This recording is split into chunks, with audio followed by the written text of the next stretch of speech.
Hi everyone, welcome to Honey Drops Tarot. This is a general reading for the sign of Leo, Sun, Moon, Rising, or Venus.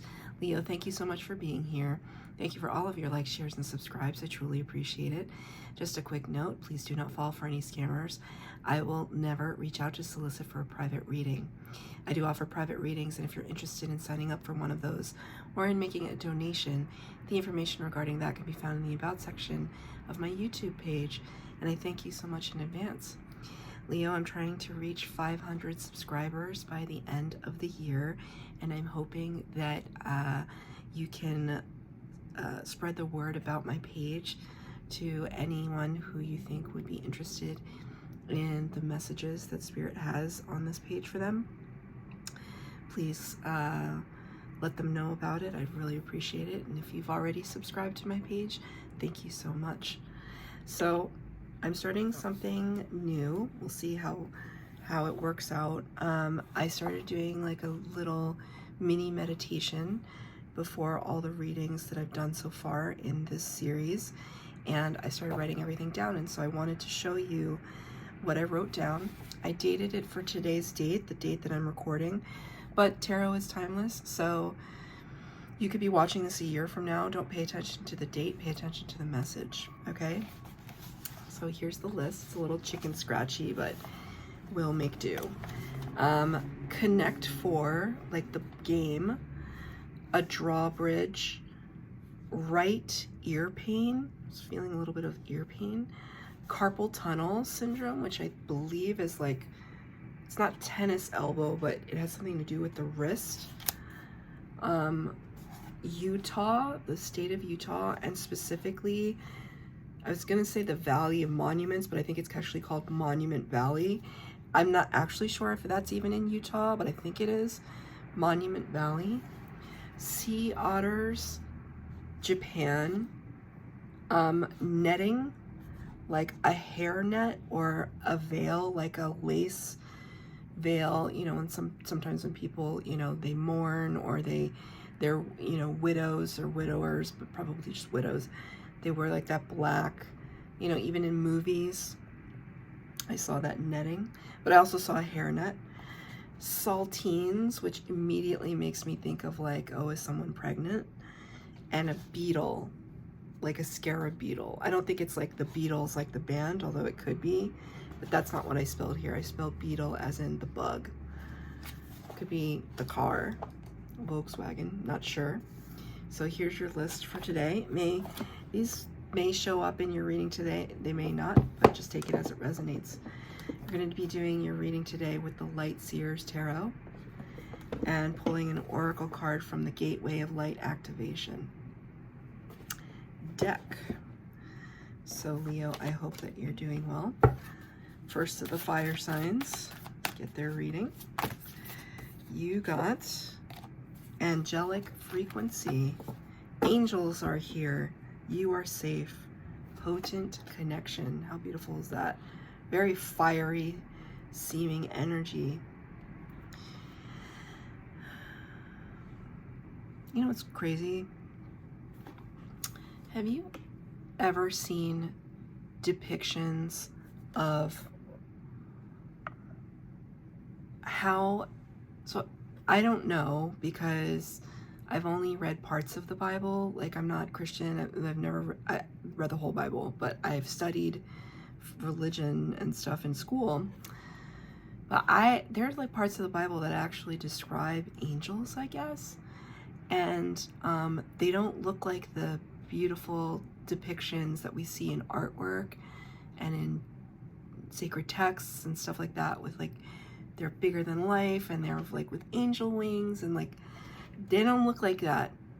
Like in the Bible, I guess, or at least maybe it was one figure. They have like a zillion eyes and they're like squarish, and people have made like AI depictions of these, and they're a little off-putting, I gotta say.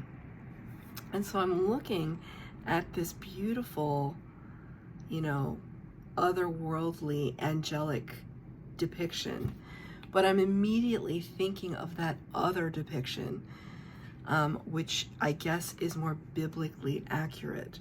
So there's something about that, about representation and maybe how you've represented yourself spiritually speaking, or how others have represented themselves spiritually speaking to you, that there could be a disconnect.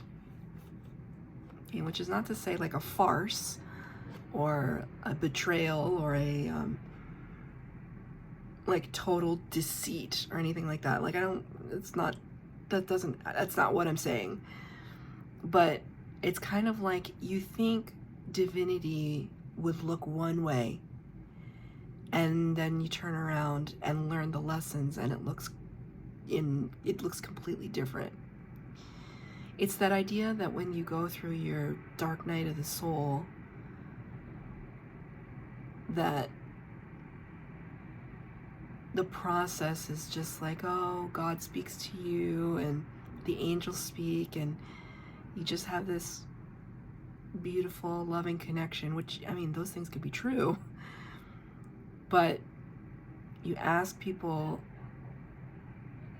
you know, to describe their dark night of the soul experience, their spiritual awakening, and it's absolutely harrowing. Can be debilitating, and you're crying your eyes out, like ugly crying, crying out to God, crying out to spirit, isolating yourself from people, maybe falling into a depression, questioning everything about your identity. I mean, it's brutal stuff.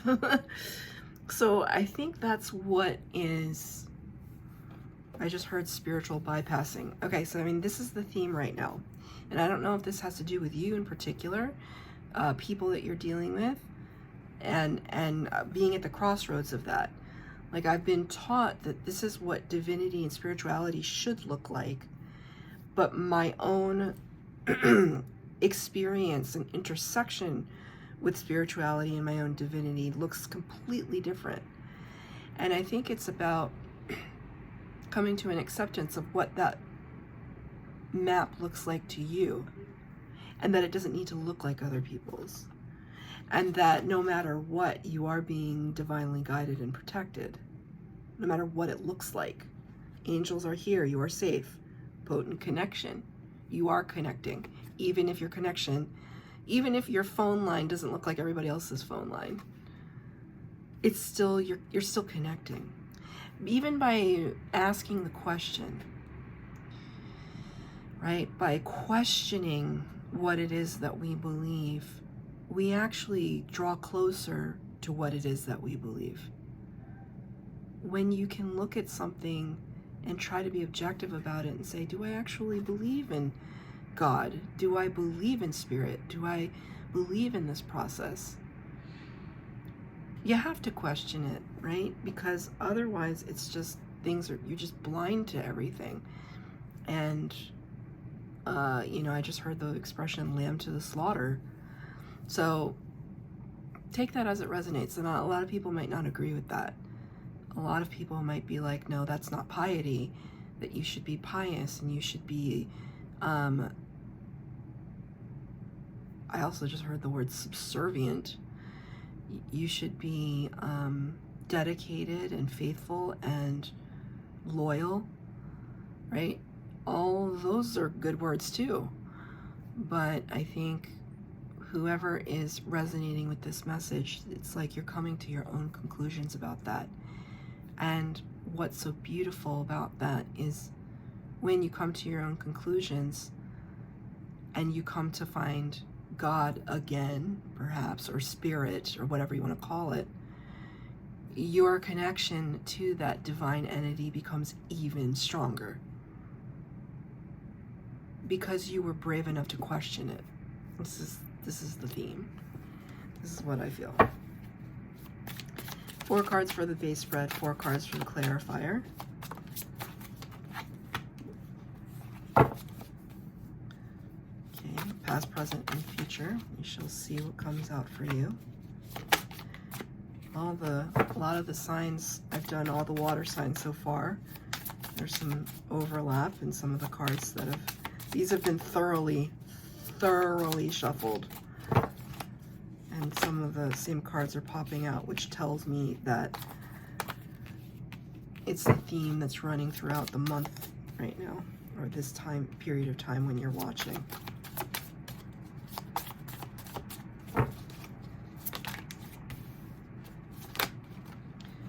Okay, so 2 extra cards came out. I'm going to take it, and I'm actually going to show you those 2 extra cards first. These did show up in other readings. You got the 7 of Swords and the 7 of Pentacles in reverse. 7, 7. That's the year I was born, so I love that number. But 7s can sometimes talk about this kind of period of deliberation. It's kind of a will they, won't they vibe. 7 of Swords is air energy, and it talks about somebody who is strategizing and taking advantage of a situation. A lot of the times I read 7 of Swords in kind of a derogatory light because I see it as somebody, you know, trying to get away with something. They can call this the thief of the tarot, but it's not always interpreted that way. Sometimes it's interpreted as somebody that just needs to take the advantage in a situation. Because we can't always be, look, the world is how it is, and sometimes it's not like, oh, every person for themselves, but sometimes if the odds are stacked against you, you have to be a little scrappy. And I feel as though you're being a little scrappy right now, because you have to be. 7 of Pentacles in the reverse. This is a person who is no longer investing in something that does not benefit their best and highest good. So, actually, there's one more card in addition to that, 6 of Cups. Sorry, I pushed all the cards over and I realized this was an extra card as well. 6 of Cups is a card of, in the reverse, no longer looking back at the past with fondness, no longer needing to rehash or harp over anything that we cannot control, we cannot bring into the present. It's in the past for a reason, and that energy is like you telling me it's staying there. It's staying there. In the past energy for the 2 cards that you got for that position, 4 of Cups in the reverse. 4 of Cups in the reverse is finally getting out of this place of apathy and complacency. This card did come out for the water signs, so if you have water prominently in your chart somewhere, you may want to check those readings out. You're no longer in like some kind of ho-hum, woe is me, I'm bored, what is life? You're not in that energy anymore. You're taking the cup that Spirit has to offer you, and you're saying, I'm ready, Spirit.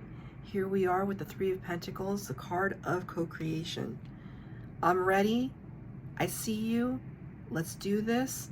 I'm excited. I'm energized. I know you're standing right beside me. I feel this. I'm going to create this. I'm going to send the message out. That's interesting. What message is that?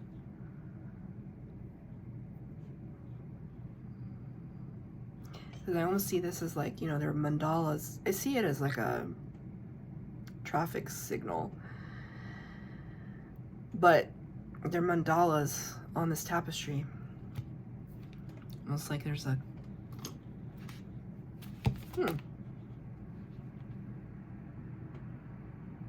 You know, in one of the meditations that I did, I don't know if it was for fixed, mutable, or cardinal signs, but somebody got a secret language or secret code in one of the meditations that I did. And so I almost see this as you creating something, and embedded within that is a message, but it's embedded. Where's that coming from? What is that?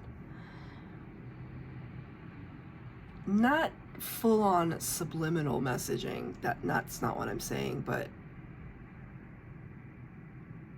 it's like, I'm going to create something, and within that there's going to be a little piece of me represented. I'm immediately thinking of a logo. One of my friends, and who is a Leo, and she's probably going to watch this. She knows who she is. She owns a very successful business, and sometimes I feel as though, you know, especially even in her logo, there's just a little piece of her in that logo for her business. There's a little piece of her represented. So there's something here. There's something here, right? It's rainbow energy that you are subtly, not subliminally, not trying to hide anything, but subtly broadcasting to the world. The Fool and the Temperance and the Two of Pentacles popped out. This is again past energy to clarify the Four of Cups in the reverse and the Three of Pentacles. Taking that leap of faith. That's so interesting, this crystal in her hand. Huh. The Fool energy. Leap of faith. Believing through and through and through in Spirit's protection, their guidance, their enthusiasm for whatever leap of faith that you're jumping off, metaphorically speaking, into this brand new beginning. Temperance card here. You've exhibited a lot of patience thus far, and you're turning your pain into power, right? And it could have been a lot to handle, right? We see the 2 and the 2 here, right? Could have been a lot to handle, could have been a lot to juggle and multitask in that past energy, and you did it so beautifully. Because when temperance is in the upright, it's such a, because it represents patience, I just feel like this wave of like cozy. Like we're patient and we're kind to ourselves and we're showing up for ourselves. That's what I see. 3 of Wands in the present energy, and now we're waiting for the ships to come in. We've put in the work. We've taken, this is the hardest step, was the first. You've taken the leap of faith, right? Coming out of complacency and apathy, being bold and assertive, taking that leap of faith, having faith in Spirit to create alongside us. Here's that angel looking down, protecting us, not even looking down, holding our hand, walking with us, understanding how much we have on our plate. Now we wait. Now we're patiently waiting, right? 4 of Wands in the reverse, though. There needs to be a little shake up to the system. 4 of Wands is the 1111 card. Can sometimes talk about twin flames, although I don't read it as twin flame energy here specifically. But it talks about a firm foundation, and in the reverse, it's like Spirit is saying we're shaking up the system. Not quite on like a tower level, but we're shaking up something in our orbit. There needs to be a revitalization of your energy. Right? It's like opening a window in a musty room. Just need to let the air flow. There just needs to be flow. Oh my God. Look at this. I said, okay, it's not quite the tower energy. The tower came out in the reverse. Isn't that insane? You're the first, this is the 4th reading I've done. The tower hasn't shown up at all. And I mention it, and here it is, right? But it is in reverse. You're not shaking up the system to where the whole thing collapses. That's not what you're doing. You're not undermining yourself. You're just, it's almost just like chipping away the piece that no longer belongs. That doesn't belong anymore. I just see somebody baking a cake, and maybe the edges got a little burned. It's okay. We're frosting the cake anyway. I'm just gonna cut this little burn piece off in the garbage. I'm gonna smooth it out, and then I'm gonna put the frosting on. Nobody's gonna know the difference except me. Almost kind of like that, something that only you know. Now I hear that song in my head, Somewhere Only We Know by Keane, which is a band from a long time ago. Only you know what's really going on with that cake. It's still perfectly edible, beautiful. No one's gonna know that there may be a slight imperfection in something. It's okay though. The imperfection is perfect, is what I just heard. Because Spirit is blessing it. The imperfection is perfect.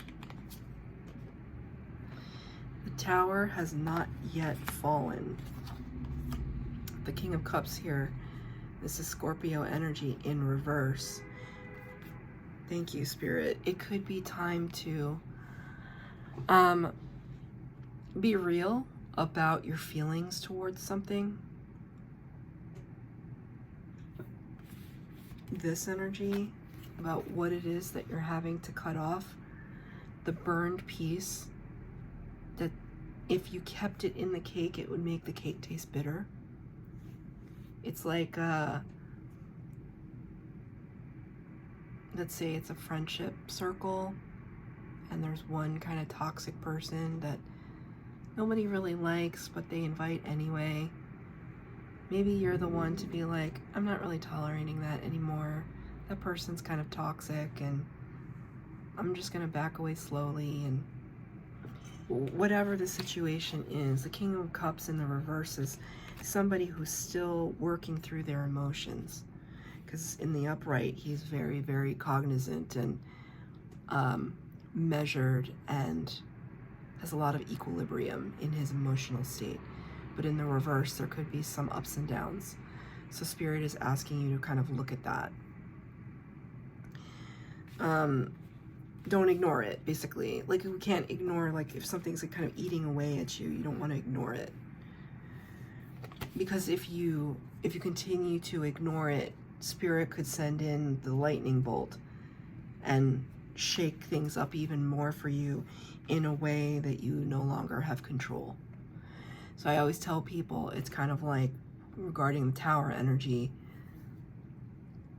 at this point before the Tower falls, you still have choice. When the Tower falls, when the Tower card is in the upright, it's like too late. Spirit gave you a chance. You saw it coming. They gave you a chance. You didn't take it. And now you're stuck, and we're going to unstick you, right? So I always tell people, like, hey, you know, you would be best if you could just handle that on your own, in your own way. So in the future potential, you have the 10 of Wands in the reverse. 10 of Wands in the upright is burden. Right, nope, still in the reverse. We can see here this kind of bull, strangely. It's like a beast of burden. A beast of burden, carrying all of this sundry. In the reverse, 10 of Wands is kind of like you having to reconcile all the burdens and letting them go. You know, and they just gave me this message, which is sometimes people like to hold on to their burdens because it helps them to define who they are. And then they can, like, have their claim to fame to that and become a martyr. And Spirit is highly cautioning you against that sentiment. Because at some point, holding on to that burden is your choice. And if you want to carry that heavy load, and it's your choice to carry it. If it's an emotional state that you're carrying, it's your choice. But then if you turn into a martyr and it's kind of like, woe is me, look at me, feel sorry for me, or, you know, look at all the sacrifices I'm making, right? I'm using the word martyr in the most derogatory sense, because a martyr can be somebody heroic, who sacrifices themselves for the greater good. This is not what I'm talking about. What I'm thinking of is very egocentric, ego-based, in terms of what the message the Spirit is giving to me right now. Avoid that. Avoid it. It's unnecessary, especially if it's like an emotional state where you feel as though no one else is going to be responsible for this, so I should be responsible for it. Well, who says who? It's kind of like a job, right? Like, you don't want to let people down. You're exhausted, you're burned out, you don't even like the job anymore. And you think, well, no, I have to stay, I can't let people down. Well, the thing about jobs is you leave, and sometimes within a week, less than, they have somebody to replace you, because the job needs to get done. They will find somebody. It's not to say you're not valuable, and it's not to be cynical about it, right? And all of you know this, but it's like Spirit is channeling the message. I just gotta say it. It's not that we're not important, but what are we placing importance on? Like, there are certain circumstances, especially in like a job sense, you could be the linchpin holding everything together. That could be true. But then again, you know, are you being fairly compensated for being in that position? Let's say you're the linchpin in your relationship.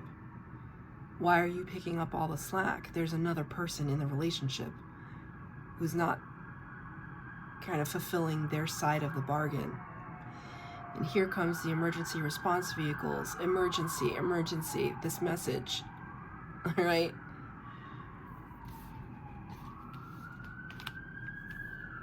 It's pretty dire. Clarified by the King of Swords in the reverse, right? King of Swords in the upright is Gemini energy. When he's in reverse, right, normally he is a person of a great authority, leadership, truth and justice, all that good stuff. But in the reverse, it's almost as if like you're getting like false information, right? And it could look like, there's this extra card here, Page of Cups. It could look like an apology. It could look like something really genuine coming in. It is in the upright. It could be genuine, but it's not the whole story. So Spirit is saying to me right now, it's like whatever burden that you're carrying into the future, right? This is just potentiality. I pull cards for you tomorrow. They're all different cards. It's just the message you need to hear right now in this moment as you're watching this video. Right now in this moment, you got to make the decision of whether or not you're going to keep holding on to this without having all of the relevant information. Maybe you've been carrying this burden, but you forgot why you were carrying it in the first place.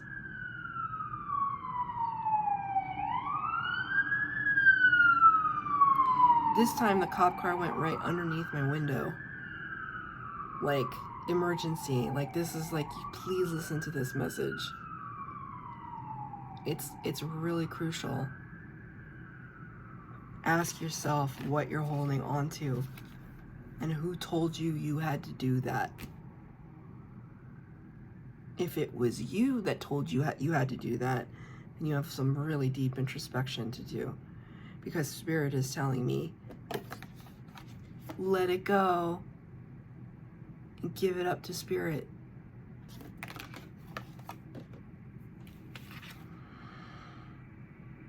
Advice from Spirit, King of Wands. I often attribute this to Aries energy, but today with that lion in the background, it's feeling very much like Leo.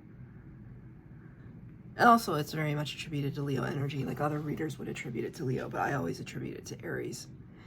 King of Wands is somebody who is absolutely at the top of their game, has so much confidence and power. Like, even the way he's standing there, he's just like not worried, not bothered. Everything is under control. He has a mastery over this lion friend in the background. This fire on the top of his torch is in the shape of a crown. It's awesome. Spirit is asking you to kind of regain your power, step into your power again. With the Eight of Wands, it can happen very, very quickly, if you choose to accept it. Should you choose to accept it, accept the crown, the responsibility of that, right? But it's not like a burden, it's like a birthright. Oh man. I'm gonna end the reading on this one because it's awesome. The Magician, number 1 in the major arcana, representing Virgo, Gemini energy. Magician is a great master manifester, uses the power of all 4 suits to his or her advantage. You're envisioning all of the things that you want to manifest for yourself. And it is absolutely the power. Look, the power is in your hands. This is Spirit's advice.